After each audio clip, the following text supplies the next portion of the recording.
Bonjour à tous, j'espère que vous êtes en pleine forme. Je vous fais une petite vidéo pour l'exercice 1 que je remplace parce que j'ai remarqué qu'il y a énormément de fautes dans les corrigés.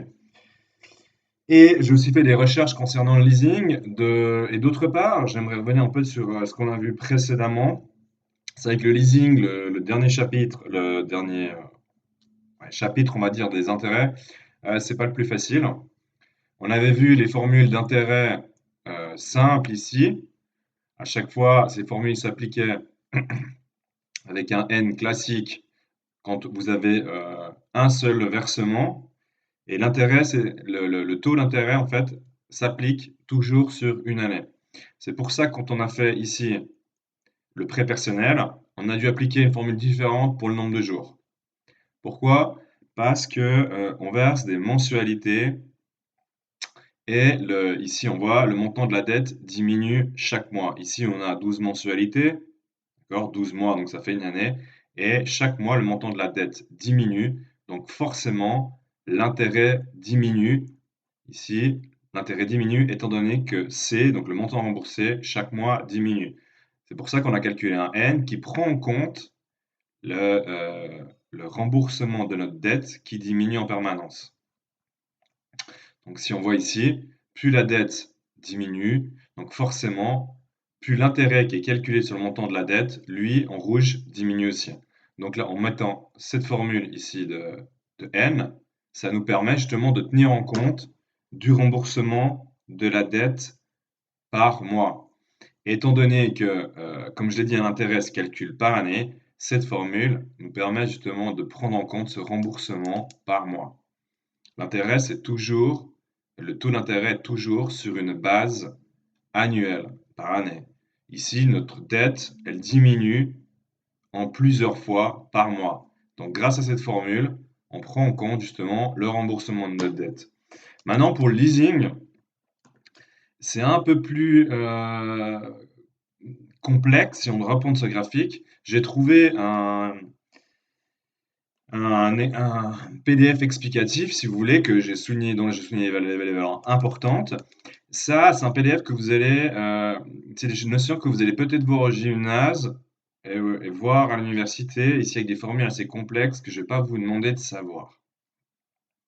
Ici, ils avaient pris un exemple pour un leasing, justement, avec un taux d'intérêt de 5%, le leasing était de 3 ans, et la valeur résiduelle de 7 000, et le montant du véhicule, alors ici je vais souligner, montant du véhicule, j'enregistre. Le montant du véhicule est de 20 000 francs, la valeur résiduelle de 7 000, donc en tout, vous devez rembourser 13 000. Ici, dans l'exemple, on voit qu'il rembourse 361,10 par mois. Donc, en gros, ici, vous aurez la formule, l'évolution de la dette et de la valeur résiduelle de votre leasing durant ici les 3 ans.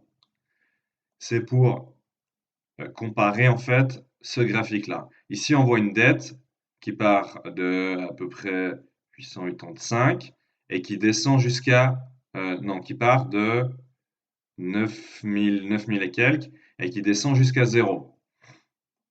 Ici, pour le leasing, on voit que le montant du véhicule, c'est 20 000. Ici, en vert, on a la valeur résiduelle de 7 000 et la valeur que vous allez rembourser ici des 13 000.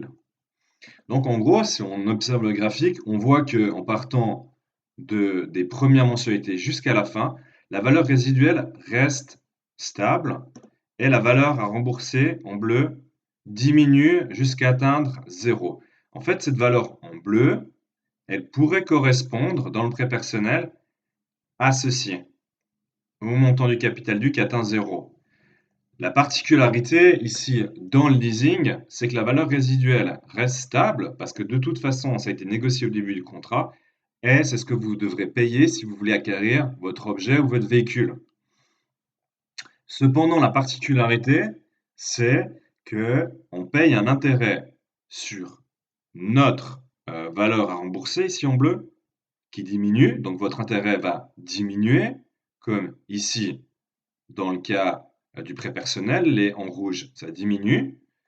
Par contre, vous allez aussi payer un intérêt sur la valeur résiduelle et cet intérêt, ben, du coup, va rester fixe parce que la valeur résiduelle reste fixe. Elle reste à 7000 durant les 3 ans. Par contre, ici, on voit que le montant à rembourser diminue. Donc, l'intérêt ici du bleu va diminuer et l'intérêt du vert reste stable. C'est la particularité du leasing. Alors, ici, on voit que le coût du leasing, ben, la charge en intérêt, elle diminue doucement, mais beaucoup moins vite que ici au crédit personnel, au prêt personnel, pardon. Pourquoi? Ben, pas simplement, ici, il y a toujours la partie verte qui reste stable. Donc ça fait une diminution qui est beaucoup plus légère. J'espère que vous avez à peu près compris ça. Et il y a une partie justement qui est consacrée au remboursement. Ici en bleu, c'est ce qui est en remboursement. Et en rouge, c'est ce qui est l'intérêt. Et ici, c'est pareil. C'est exactement la même chose, simplement que l'intérêt diminue plus lentement. Alors, je vous ai mis ici, en fait, la formule exacte, c'est celle-ci, où on calcule par mois à chaque fois combien vous devez rembourser. Donc, le montant du véhicule ici, c'est 20 000 francs. 20 000 francs. Le montant après avoir versé votre première mensualité, si votre mensualité est 361, donc à la fin du mois de janvier, on aura à rembourser 19 638 de votre leasing. Mais en fait, ce n'est pas 19 638 que vous remboursez, mais 12 638,89. Pourquoi? Parce que vous enlevez 7 000 francs. On voit qu'ici, il y a une différence entre les deux, entre celui-ci et celui-ci, de 7 000 francs, qui est la valeur résiduelle. Donc, si on arrive en fait à la fin des 3 ans, tout en bas, on va retrouver ces 7 000.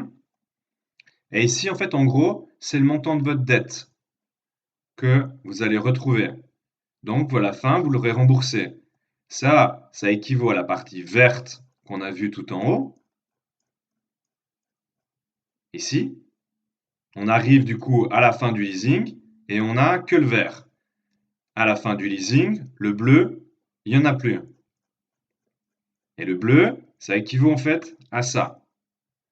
Ça, c'est la formule exacte avec des chiffres exacts. Par contre, dans votre livre, ce que nous, on applique, qui est une formule approximative, parce que je ne vais pas vous demander de calculer ça sur un tableur Excel, on en aurait, je pense, pour plusieurs périodes. Il y a une formule qui est plus rapide. Alors, ce qu'on fait, c'est qu'on prend la valeur du véhicule, 20 000 francs, plus la valeur résiduelle qu'on divise par 2.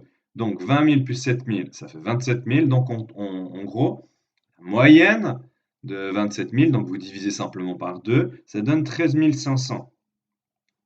Donc en utilisant cette formule de 13 500, ben, ça va vous donner des chiffres qui sont à peu près les mêmes que le tableau. On voit ici que si on applique, si on applique la formule de notre livre, nous, on va trouver 2225 et la formule exacte, c'est 2006,51.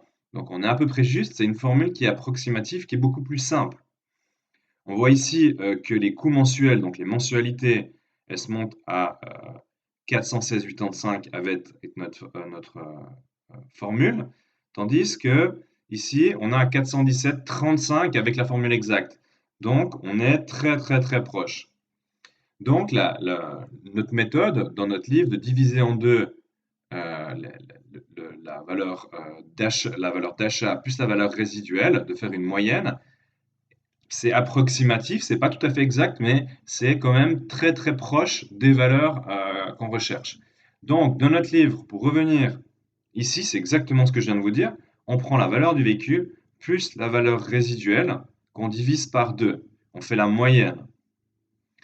Et ça équivaut justement à prendre en compte ce phénomène-là du remboursement du bleu complet et que le vert stagne. Parce que l'intérêt, comme je l'ai dit, se calcule sur le bleu, mais également sur le vert. Donc ici, l'intérêt descend et ici, l'intérêt, chaque mois, reste stable.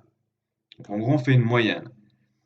Alors, dans les calculs, à chaque fois, pour faire beaucoup plus simple, pour éviter de s'amuser à remettre le 2 dessous, on voulait en fait intégrer ici dans la formule du nombre de jours, m divisé par 2, qu'on va prendre on compte qu'on va calculer n. Et du coup, vous ne serez pas obligé de remettre ici ce divisé par 2. Si je prends un exemple pour les frais d'intérêt, si on prend la formule ici, on va prendre C. C, du coup, ça sera le prix net plus la valeur résiduelle.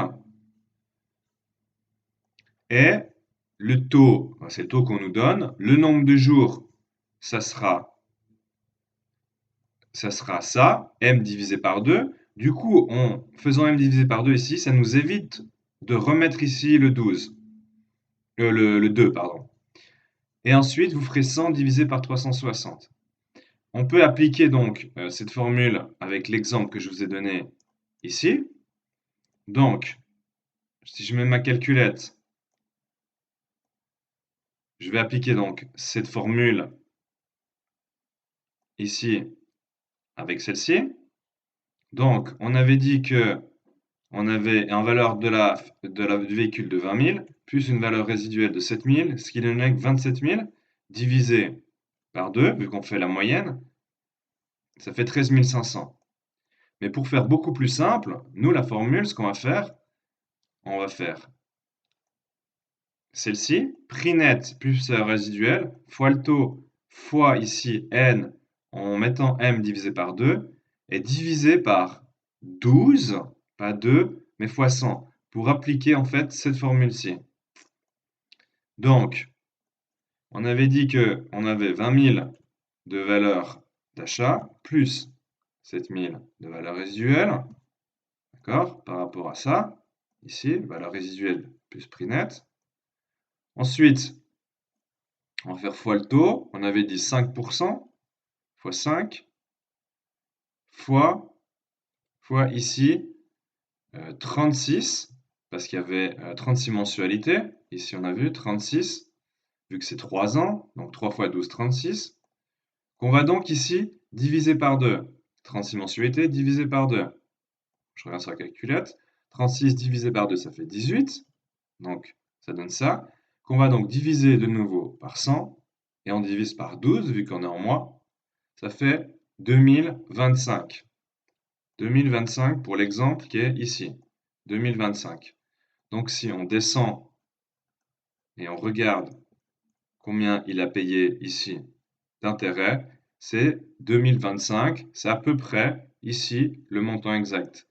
Et si on reprend ici, on arrive sur les 2025, donc avec notre formule qui est écrite dans ce document.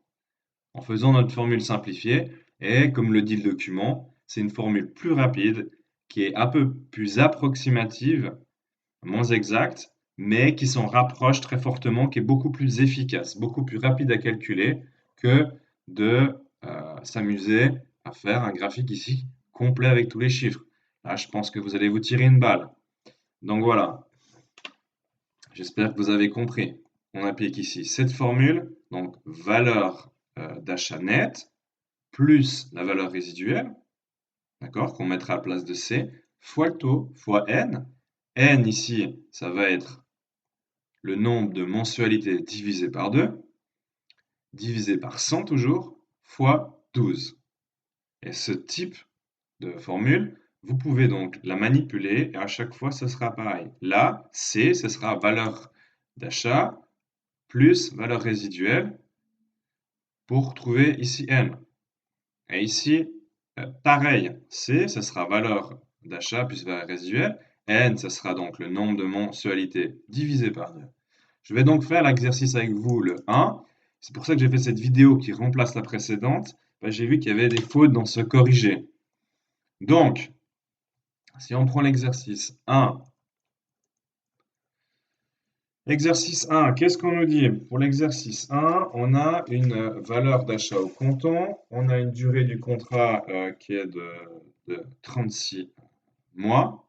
Donc on va déjà inscrire ce qu'on connaît. Achat 40 000, N. Du coup, on sait que c'est 36 mois, on sait que la formule c'est divisé par 2, ce qui donne ici 18. Ensuite, la valeur résiduelle c'est 400, parce qu'on met VR 400. Donc en fait, C, du coup, C, c'est 40 000 plus les 400. La redevance, c'est 3% de la valeur d'achat au comptant, la redevance mensuelle, donc la mensualité. Donc, mensualité, 3% de 40 000, parce que ici, il nous donne 40 000 fois 0,03, 1200. Donc, vous savez que chaque mois, vous payez 1200. Or, il y a 36 mensualités. Donc, le coût total, c'est 36 fois 1200, ce qui va nous donner fois 36, 43 200. 43 200. Donc, l'intérêt, ici, votre coût total, c'est ce que vous remboursez plus l'intérêt. On est d'accord? Donc, en gros, vous, ce que vous voulez savoir, c'est le montant de l'intérêt. Donc, ce que vous allez rembourser en tout, donc c'est 43 200. Parce qu'ici, le coût total, c'est amortissement plus intérêt. Et en gros, maintenant, ce qu'il faut déterminer, c'est quel est le montant à amortir. Ben, le montant à amortir, la valeur ici à amortir, que vous allez effectivement rembourser, ben, ça sera le prix d'achat du véhicule moins la valeur résiduelle, qui est ici de 400. Donc, vous remboursez en tout 39 600. Donc, en gros, ici, les 400, ça équivaut à ce qu'on a vu là, valeur résiduelle en vert, et le bleu, c'est la valeur à amortir. Donc, si je reviens, donc 39 600. Donc, si le coût total, c'est amortissement plus intérêt, et que vous connaissez l'amortissement qui est ici, vous faites le coût total, 43 200, moins les 39 600.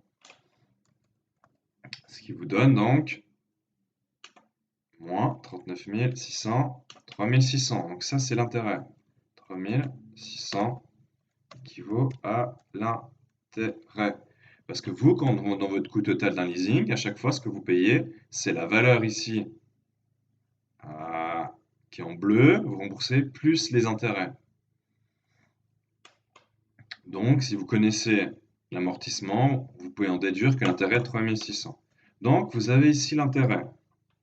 Vous avez l'intérêt, vous avez ici le capital, que j'ai oublié de calculer, 40 400. Et vous avez également donc N, ce qui est important pour nous, vous avez C, et ici vous avez I, que je vais faire comme ça. Et on vous demande en fait en gros le taux. Donc pour la formule du taux, vous avez toutes les informations, I, C et N. Donc vous faites la formule du taux, ici T. On a vu que c'était ici C fois T fois N. Donc C, vous l'avez, 40 400. Oups, j'ai pris la fausse. 100 fois 360 fois I. Donc, je recommence. Mes excuses. 100, excusez-moi, il y a le voisin qui est en train de tondre la pelouse. Du coup, 100, parce qu'on est en pourcent, fois 12, fois l'intérêt qu'on a calculé ici, 3600. Donc, 3600. Que vous divisez, on a vu, par C fois N. C, il est ici. C'est l'achat du véhicule plus la valeur résiduelle, d'accord? En rapport ici avec ce qu'on avait marqué, ça c'est C, prix d'achat plus valeur résiduelle. Si je reviens sur l'exercice. Donc, je mets ici les 44 400 fois, on avait dit que c'était N, qui nous manque N, on l'a calculé, 18. Et donc ça nous donne 100 fois 12 fois 3600 divisé par 40 400 divisé par 18. Ça donne 5,24%. Donc c'est un taux qui est différent de la première vidéo. Donc ça, c'est le taux exact, parce que ce que j'avais donné la dernière fois, c'était le taux du corrigé qui était complètement faux. Pourquoi? Parce que ici, le montant qu'on avait inscrit était faux. Donc ici, c'est, à chaque fois dans nos calculs, c'est la valeur d'achat plus la valeur résiduelle. Ici, en mettant divisé par 2, en fait, en gros, on intègre ici le divisé par 2 pour faire la moyenne. C'est un, c'est un peu se mélanger les pinceaux, mais c'est vrai que c'est peut-être plus simple si on calcule directement ici divisé par 2 le nombre de jours. Ça équivaut en fait à faire la moyenne entre le prix net et la valeur résiduelle. Si vous mettez ici divisé par 2 au dénominateur et que vous avez déjà divisé par 2, ça équivaut justement à la même chose, à diviser par 2 au numérateur. Donc c'est juste, par souci de simplification, on utilise ça. Et ça évite de remettre ici le 2 en dessous. Bon, j'espère que vous avez compris cette vidéo et qui est un peu, je dirais, un peu plus compréhensible que la dernière. C'est vrai que c'est pas le plus facile le leasing, parce qu'il y a vraiment, comment dire, cette espèce de C où on doit faire en gros la prix net, le prix d'achat net plus la valeur résiduelle. Et le diviser par 2, en fait, on devrait l'appliquer ici, mais par souci de simplification, on l'applique directement au nombre de jours. C'est peut-être pour vous simplifier la vie. Donc voilà, bonne suite dans les exercices. Je vais faire une vidéo prochainement sur le chapitre 4 et 5 de comptabilité.